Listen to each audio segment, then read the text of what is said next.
Good morning. It is February 18th and it is the first day of Pisces season. Now, me personally, I am feeling pretty good, okay? But we need to be careful with this energy because this is a lot of Piscean energy right now. Mercury is in Pisces where it is doing its trickster thing because it is debilitated in Pisces.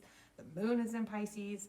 It's going to make a trine to Jupiter retrograde today and a conjunction to Mercury as well. So we've really got to make sure that we've got our feet on the ground right now.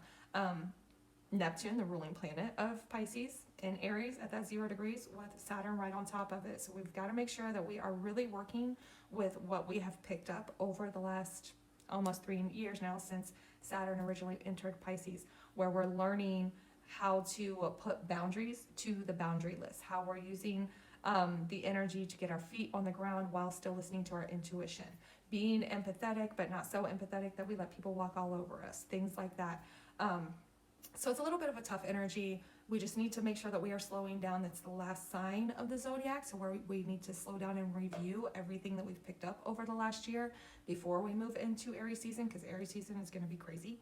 So we've really got to process everything that's come up over the last year and get it into like a working space where we can use it, okay? Bottom of the deck, Ace of Wands. That's that Aries energy with Neptune and Saturn both being in Aries. There's like this underlying energy of go, go, go, go, go. We need to do something, right?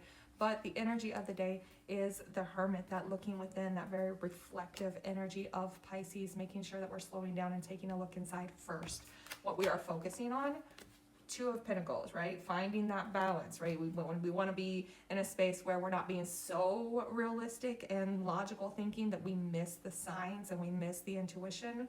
But we also don't want to be so on the other side of things where we go into like conspiracy theory land and we get delusional and things like that, okay? Avoiding the Page of Pentacles. You don't need to learn anymore. Take the time to process what you already have learned.